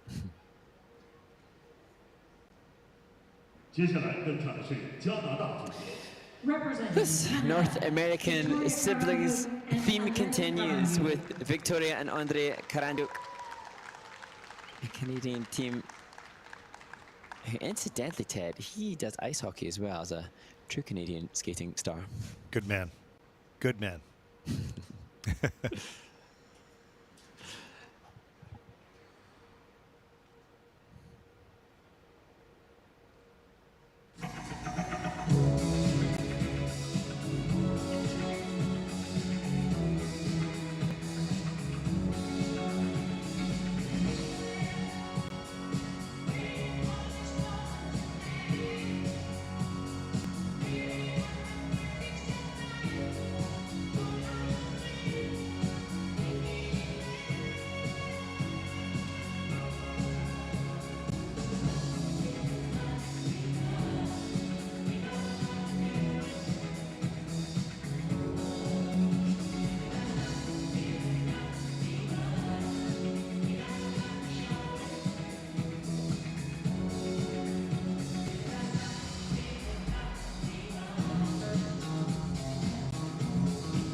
Well, a dynamic finish to the knee for Victoria and Andre Karandiuk, the Canadian team. And Andre explained to me that as siblings, they'll not separate and won't stop till they achieve their goals. And I thought, what a wonderful way for us to appreciate the commitment to one another. So many of the ice dance teams, if they're not family members, they're sacrificing so much, and two different families working together. For Victoria and Andre, how wonderful that they have that. As you see them share and embrace center ice, they have that commitment to one another and their mutual goal of being Olympians. You know, it's funny because a lot of people over time, I don't mean this year, but over time have said, wow, it's difficult with a brother and sister team, et cetera, et cetera. But the reality is that they also can bring something special. Not necessarily yet in this stage of their career, but brother and sister teams, the Curse, for example, I mean, they brought something completely unique and different, but they didn't look like the traditional ice dance team. And they weren't. They were something special. And able to exploit their uniqueness as we hope Victoria and Andre, when they amass more comfort and confidence as individual skaters. If you look at the twizzles, just see some little checked 3 turns there. Yeah. So dropping a couple of levels for Victoria as they work through the left back inside third twizzle. And Mark, it looked like they might have been, I don't know if the word is intimidated might be too strong, but it's a big arena with these video screens and everything. It's a little nerve-wracking. They look just a little bit tight, but still pretty good overall.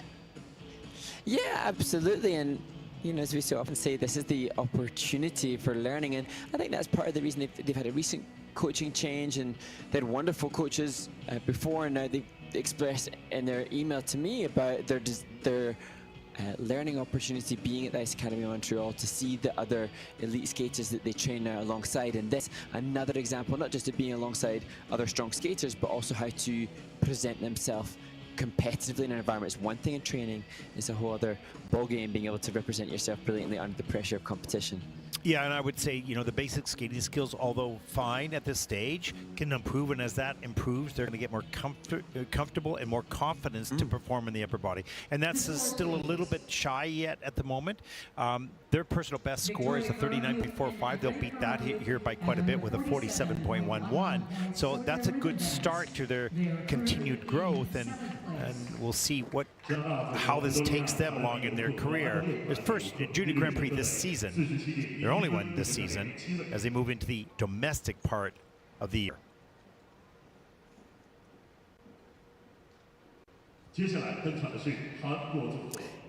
Representing Republic of Korea. And now to the team representing Korea, Madeline Ann Bro and Namu Lee, 15 and 17 years old respectively, and their training mates Chloe Yen and Binag Yang, currently in second place. This team's objective for this event is to try to secure the Junior World Championship minimum technical element score.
Madeline and Bro and Namo Lee from Korea, and at the end of the performance in their rhythm dance, you can see them really trying to push the social style of the disco movement from the 70s, and that really befitting the criteria from the Ice Dance Technical Committee this year. And different teams have gone for different choices, Ted, but the 70s disco is, I think, the most recognizable and a good choice for this team. Okay, so when you said social style, what does that mean? Like, social style? It's a social dance style. So what the Ice Dance Technical Committee have said is they want a movement rooted in social dance styles, couples social dance styles. So iconic movement that you would see from those decades done socially, so done in the club. Got it. And that's, I'm sure, exactly as you see there, that would have been movement done in the club. But the Paso Doble, this is where it's tricky, because the Paso Doble, the steps are defined, the steps have a clear timing, clear acknowledgement, and the couples, how do they showcase a social dance stuff in the 50s, 60s and 70s within those prescribed steps? And that's the challenge for all the teams, and some really able to embrace that more than others as we work through the non-touch midline step sequence. And here, good speed and good ice coverage. You can see, I think, that again, as we've seen from some of the other teams, some more comfortable as ice dancers stylistically.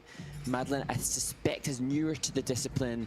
Perhaps I know that Namo certainly had a lot of experience. He was I think he was a team gold medalist at the Youth Olympics last year with his former partner. So that will be something that will be honed and established, but certainly a good turnout and extension of the free leg there.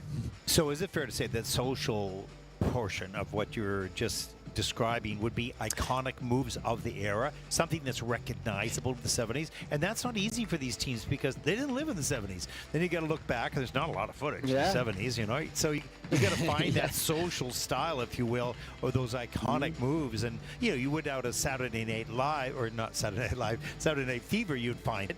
But in some of the other pieces, you know, what were they doing in the discos in those days? Geez, I don't remember, but not easy. Not easy at all, and so they've got examples on the communication. They have examples of rock and roll or jitterbug or twist or disco or I think the hustle. You've got those as examples, but it's not refined just to those examples. So that's why we've talked about, you know, maybe different skaters from different cultures could show high energy couple dancing from their culture from the 50s, 60s and 70s, but perhaps that'd be harder for the judging community to connect with it. All sorts of interesting discussion points. Yeah, absolutely. Let's take a look at the score. 43.30 is their personal best in the rhythm dance. Let's see how close they come to that here. They're a little bit shy of that with a 42.33, and that'll put Madeline and Namu currently into 10th place. There is a look at your top three so far, with Madeline and Namu's 10th place at the moment. Representing People's Republic of China.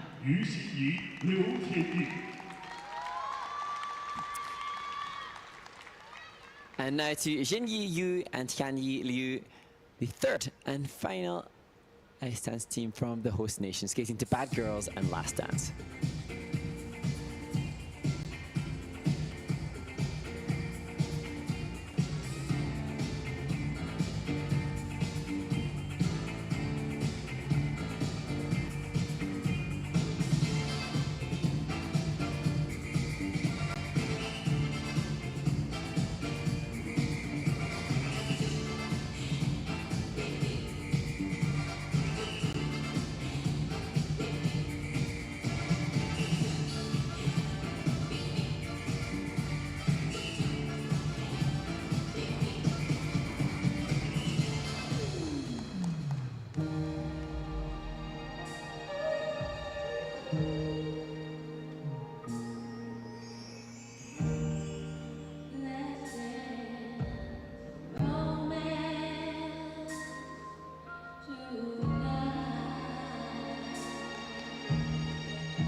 Well, a wonderful reaction from Jin Yu and partner Tian Yu to the performance here.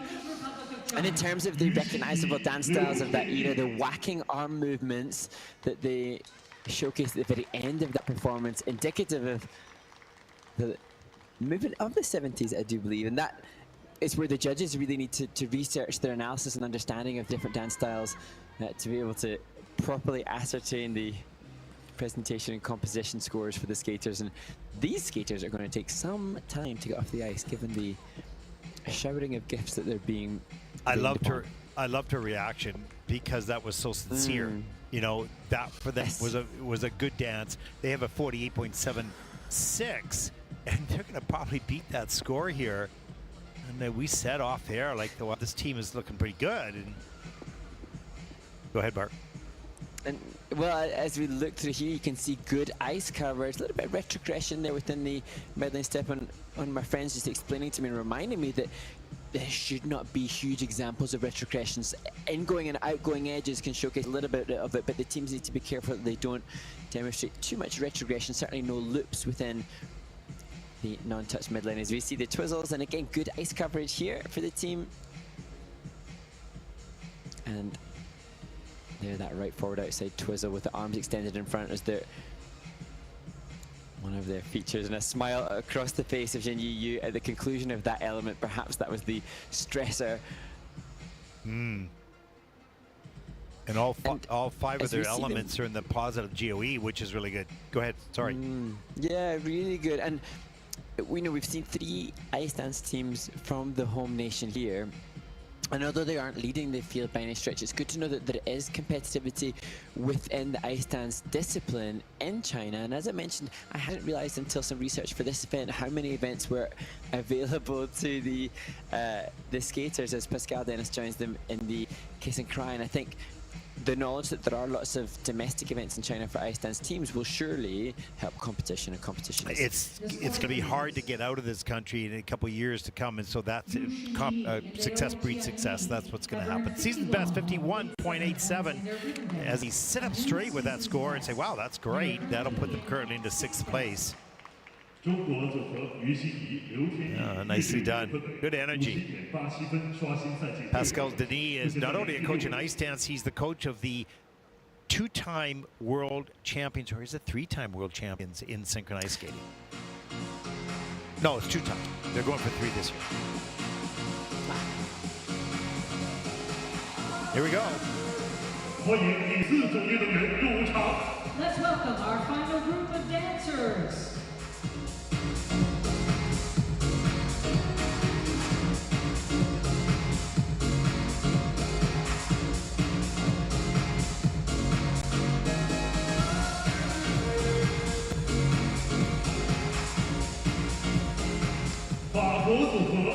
Representing France, Ombre Bernier Genesini and Samuel Blanc-Kleinerman. 中华台北组合 From Chinese Taipei, 张晨宇、黄玉军。 representing Japan, 日本组合 Kishimoto Sara and Tamura Atsuhiko. 法国组合 Representing France, Louise Dupont and Taori Tadejun. 意大利组合 Representing Italy, Vittoria Petracchi and Daniele Basile. 运动员现在将进行5分钟热身。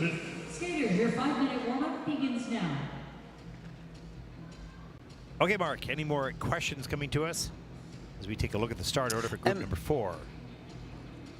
Well, if I could maybe be so bold as to discuss what I tapered away from during the last one, just about the question was particular trends that skaters are focusing on, and what I was alluding to in the last warm-up group is just the difference in trend or style of ice dance. And I think now, because of the way in which the criteria and the rules that the teams have to go by, we do see a real change in evolution stylistically in the way that skaters will move in the ice dance competition. And previously I was talking about how compulsory dances defined such a huge portion of the score for the ice dancers. I think in the 60s, 70s, it was perhaps 5 pattern dances or compulsory dances that were performed, and as time has progressed and with each passing decade, those were diminished and diluted, much akin to what happened with the figures in the free skating disciplines. But now, because they don't have an event specific to them, what I've noticed this year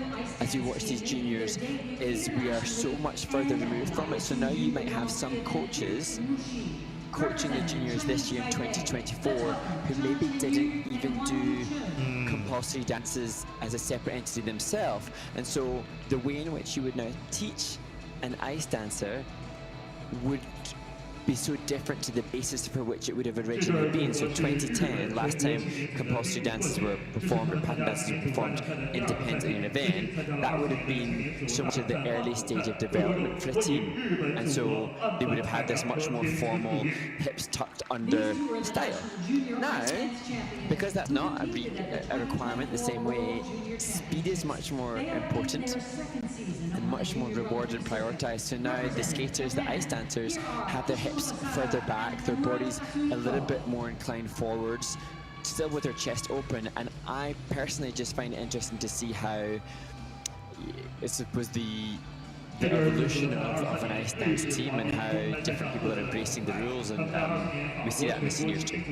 Well, you know, if you go back into removal of figures from the competition, when they got rid of the figures, everybody said, well, nobody can do turns anymore, right? And then when the judging system changed in 2002 to 2006, all of a sudden, when you had these step sequences of the turns were being now, you know, was that clean? Was it not clean? Was it deep enough? Deep edges? All of a sudden, those turning skills, which had not been taught to that generation of skaters because the figures were gone, was now important. And then skating skills were part of the training for athletes, and so the turns got better, the edges got better, they were deeper, more curves, and all that. And we see better skating skills now. So I think you'll see the same thing happen in here, is that the basics, the reason they have compulsory dances before and still have them will come back in a different form perhaps. So I don't think that the Ice Dance Committee wants to lose the tradition of that. They just got to figure out what's the way to integrate that into today's dance era. Yeah. I don't know. I have no idea if anything what I just said made sense. But anyways, it sounded right to me. But you know. Well, and I thought it made total sense. And one thing that I recognise that now for ice dance and for our sport generally, we want to have as much viewer participation and viewer excitement to get new fans to come to watch the sport. And so previously, pattern dances or compulsory dances as they were originally known, where everybody skating to similar music, one of 6 tracks or 5 tracks, and all doing the same steps at the same time and the same kind of costuming, it wasn't spectator friendly. I think now what's a wee shame, just a wee shame, is that now those steps, I think there are 39 different compulsories or pattern dances that skaters from different countries and different ice rinks and different ages all knew can't be shared. So I think I talked about previously, I skated with an adult skater at one of our skate camps, and she was a British champion, junior champion in the late 70s, and we did the Paso Doble, and she knew and I knew, and if we'd mentioned any of the pattern dances, we could have gone and had a bash and shared the language of ice dance. I think that's gone a little bit, but in the loss of that, we obviously have now gained hopefully new excitement and interest in the sport because it's more exhilarating and more perhaps passionately exciting choreographically. Oops. The team just went down. And you know what? Life is full of change, and it will constantly change. So we are in that transitional time right now in this discipline, perhaps. It'll settle somewhere. It's really entertaining, and it's very physical now. Yes. It really is. So it has changed, I think, for the better, but hey, everybody has their difference of opinion. Okay, we get started. Final group here. Group number 4. Take it away, Mark. Representing France.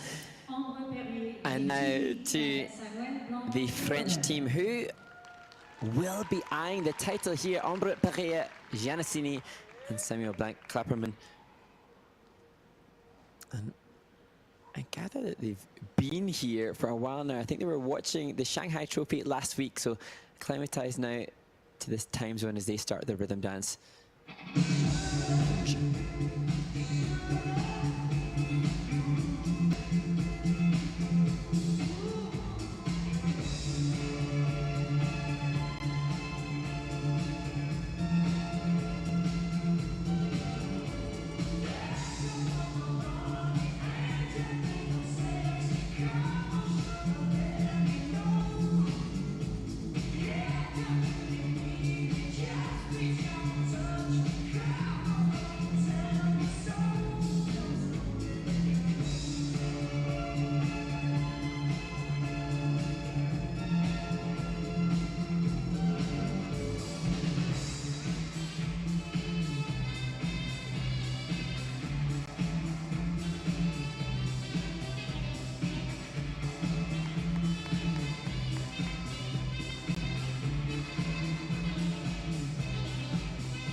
Entre Perrier Giannassini and Samuel Blanc-Klapperman.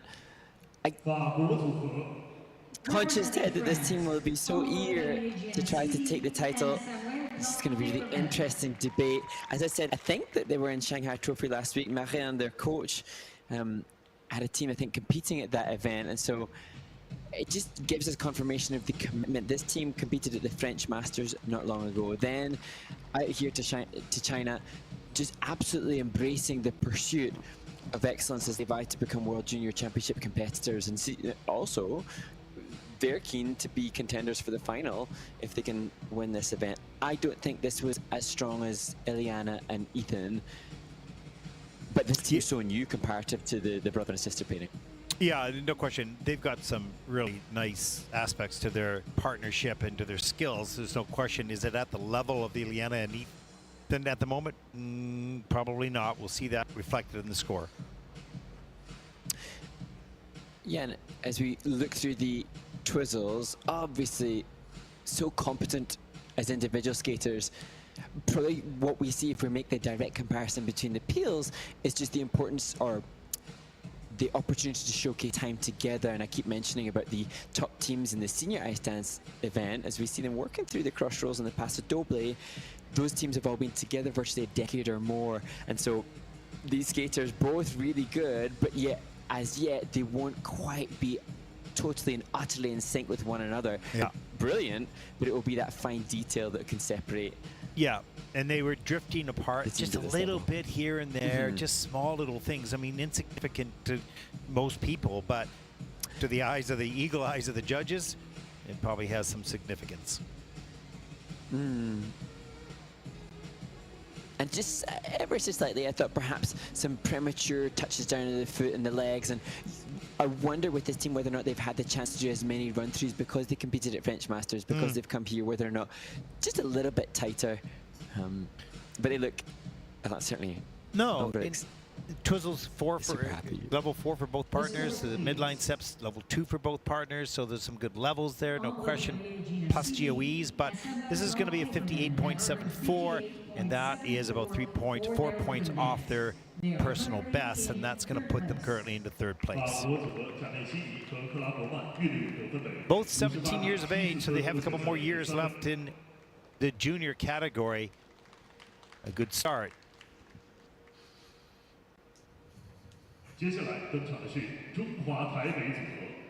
Representing Chinese Taipei. And now to the team representing Chinese Taipei, Chen Yuchan and Yuchan Huang. And we saw this team in warm-up not long ago, just having a problem both going down on the rotational lift. That'll be the final element for Chan and Huang. Hopefully they and their coaches have regrouped mentally and physically off the ice now ahead of this performance to dancing.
was such resilience and bravery demonstrated there by Chen Yi-chan and Yu Chan Huang in securing that rotational lift at the end of the program. And Ted, I know how a mistaken warm-up, especially for a team with comparatively such little experience as Chen Yu and Yu Chan have, I know how that can impact the nerves and anxiety and those smiles on the faces of them now, surely because the warm-up, which will have been horrible to go through with the fall that they had, didn't affect their performance. And yes, of course, not competitive technically to the others, but they have showcased what they can do. Well, this was a personal victory for them. You know, coming off that mistake in the fall and the warm up, and having for them a pretty clean skate. So, but you can tell the skating skills, you drifting far apart and not quite the same. So jumping around there a little bit on that twizzle for Chen Yu, and you know that's the stage of development they're at. That's okay. That's not a problem with that at all. Pretty flat edges there. As you look at the passes globally, yeah, this is where, because everybody's doing the same steps, this is the chance to see how much glide does each stroke have. So when they do the crossover there, or these cross rolls, or the swing roll here, how much ice coverage do they have? And it's the ability for the skater, as we look at these turns in the midline step, to see if they can bend deeper into each push and allow their blade to run and cover more ice. So they obviously not as yet showcasing as much ice coverage as others. That said, this point in the program here, they stop, the smile on both their faces, that gave me life, that gave me joy. They were giving it their best, living their best lives there, and kudos to them. Yeah, and this is small details that take so many years to really understand that they think they're doing now, but they're not. But that'll just take time and just hundreds of hours of training. But the one thing you don't ever want to lose or not have is the joy of performance, and they had it. And this is now where, like, they've seen that they're on camera. They're both smiling gorgeously now. Scores, okay, scores aren't going to be so good, team, but you're happy right now. Remember how you feel right now, and then obviously after this event, hustle and hustle and hustle, and all your skating skills and your basics and your, you know, boring exercises perhaps, so that when you come back, you can enjoy it again with higher program components. Yeah, you learn here what you need to do to raise these scores of 25.24. That is 15th in the rhythm dance so far.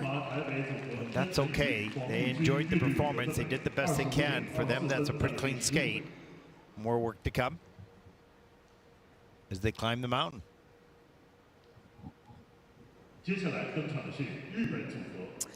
Representing Japan. And now to Sara Kishimoto and Atsuhiko Tamura, the Japanese ice dance team, whose costume is inspired by 1960s Spider-Man magazine.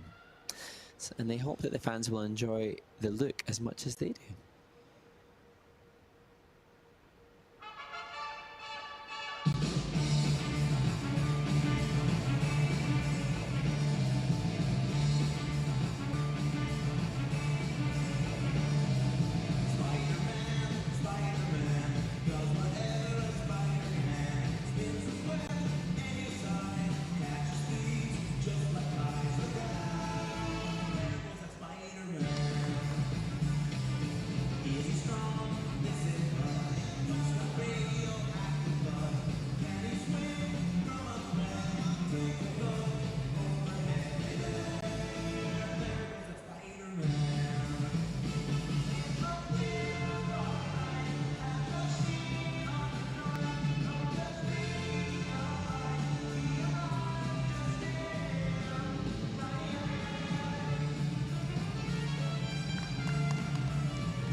Sara Kashimoto and Atsuhiko Tamura from Japan. And interesting, Ted, that I'm so interested and impressed at how a team can take on a unique style approach. The Ice Dance Technical Committee released the criteria for the rhythm dance for all. It's the same criteria for all, and so fascinating to see how different individuals embrace a different concept.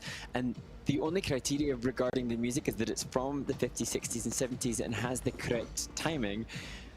For the Paso Doble for this team, it seemed the most Paso Doble type music of all that I've seen on the circuit this year. Yeah, you know, I loved the energy they had from the first note to the last note. Kept the character, kept the story. You know, it all kept together throughout. I think we're going to see a pretty good score here as well. Good skating skills, as all companies have. Yeah, well, you see, when you see the outgoing edge, there's the chalked on. Just a little chance to zoom in on the outgoing edges from the team, and I think that's why we've got a 3 and a 2 there. As we see the twizzles.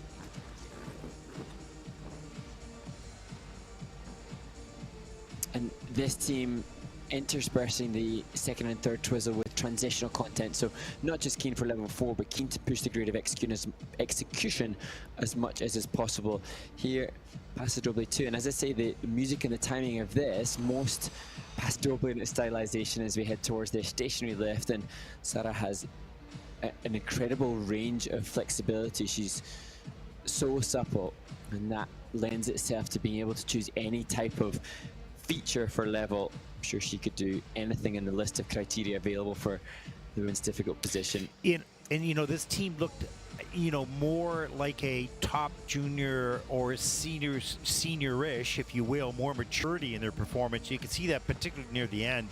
They didn't let anything. First of all, their skating skills gives them the stability and the confidence to perform in the upper body a lot more, and that's what we saw in this program. And I think you'll see that in the scores. 59.74 is their personal best, but just 51.58 is their season's best, and I think you'll see that score go down by a lot.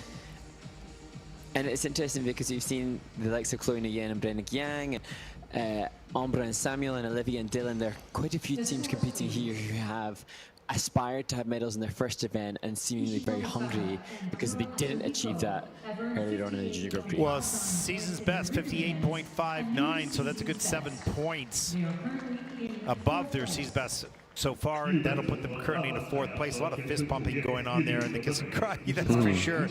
But they're all happy. Julian Lalonde and Pascal Denis.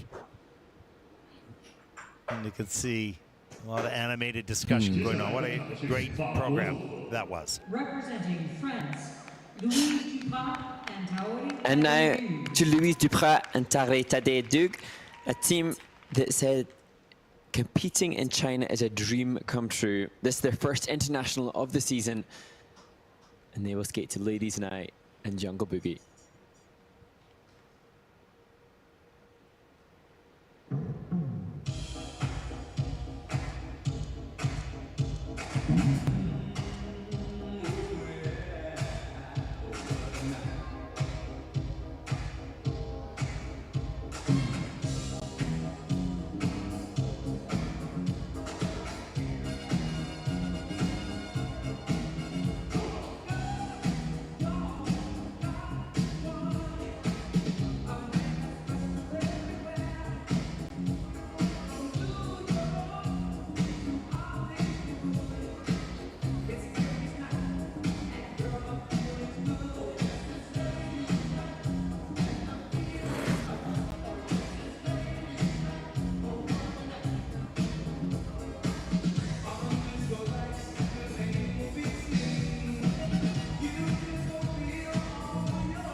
Louise Duprat and Tahre Tadedug complete their rhythm dance, their first international competition of the season. And Ted, I thought it was so interesting to see how we discussed the evolution of ice dance and how we're seeing different styles. I sense that this team were far more comfortable in hold and in the pas de double pattern dance than they were individually in the step sequence and in the twizzles.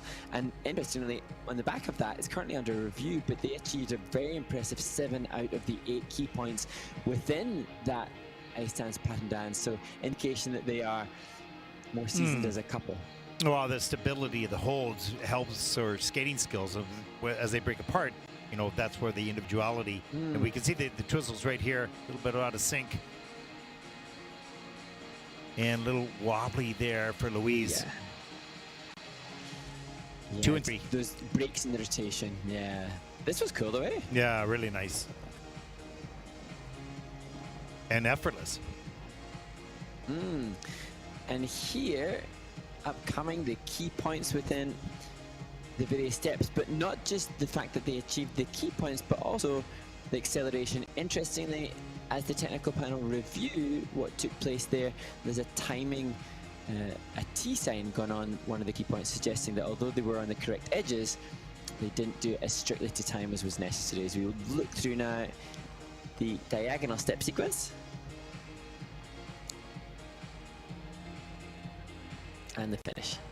Yeah, just a little out of sync here and there, but some nice parts of the program as well. They had a 41.30 as their personal best. They're going to beat that score by quite a bit here, I think, with this performance. This is their first event on the Junior Grand Prix this season. Their only event on the Junior Grand Prix. And I think they wanted to express their thanks to their coach, Stanislas Edsall, who doubles up as choreographer for the team as well. And I think that tends to be the case more in the ice dance competition. We've said that the choreographer or the coach will do dual duty in terms of choreography and coaching as they clasp hands, eagerly awaiting. I hope they're excited by what was coming. 51.57. They look pretty happy with that. That is currently in 9th place. Just 14 and 17 years of age, so they certainly have some time to continue to develop in juniors. As we take a look at the top 3, and Louise and Tahari are currently in 9th place. 最后登场的是意大利组合。 Representing Italy, Vittoria Petracchi and Daniele Basile. And now to Vittoria Petracchi and Daniele Basile, 14 and 18 years old. And they will be skating to a Beach Boys medley for the rhythm dance in their 2nd Junior Grand Prix this season.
Vittoria Petracchi and Daniel Basile complete their rhythm dance. And Ted, I remember watching this team when they competed in Ankara, Turkey, and seeing that their score was not a reflection of the potential that I thought that they had. They had some mistakes on the second paso doble in their rhythm dance performance there. This, much better.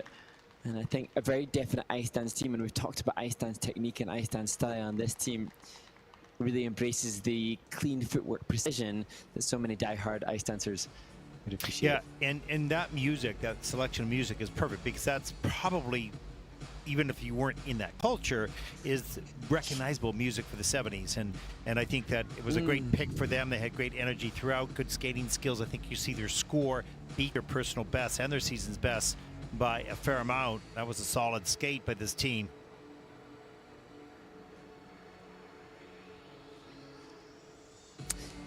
And here as we look at some of the performance back, really mindful of the free foot extension all the time, to always cleanly pointing the free foot when it leaves the ice, as to Daniel. Interesting step content. And now just regard the precision of the foot placement there on the forward inside counter, so not quite crisp and clean enough for the technical panel to give them that step. But this was perfectly appropriate for the music with the arm movements as they head towards the outside close mohawk. Difficult turn to be called cleanly. And here the paso doble. And again, trying to make sure the feet come right back underneath the skater, so they're pushing from their feet so close together and taking long, extended, lengthy pushes to showcase good skating skills. Keep the judges pacified that they're worthy of going up into the higher echelons of the skating skills component here. Later in the program, so difficult to do when more fatigued, but the Twizzles comfortably level 4, although under review by the technical panel, as is this, the rotational lift. And there the difficult exit as a feature as Daniel performs the Ina bar, and they continue the transitions to their finished position. Still think you're going to see a season's best, or maybe even a personal best here. 48.6 euros and personals 47 is their seasons, and this is a new season's best of 53.73, and that'll put them currently into 8th place. Solid skate, good score, and average reaction to it. Yeah. Oh, there we go. Waving hard. Nicely done. Well, we take a look at the final standings after the rhythm dance. 4 groups that performed, and clearly the leaders, there it is, Eliana and Ethan Peel with a 65.31. They have a 5-point lead over Chloe Nguyen and Brendan Jiang, and in 3rd place, Amber Perrier Gisadi and Samia Blanc Klapperman with a 58.74. And a look at the rest of the field. Well, up next, Mark, is the men's short program, and that is going to be quite the battle. There are 4 skaters here that can make the Junior Grand Prix final. A number of skaters at home anxiously waiting to see what happens at the short end of the free program. So you got Yan Hao Lee with Patrick Blackwell, Jaekun Lee, and Rio Nakata coming up in this event. That concludes our coverage here of the rhythm dance here on day 1. For all of us here at the ISU, I'm Ted Barton along with Mark Henready. Up next, men's short program. Stay with us.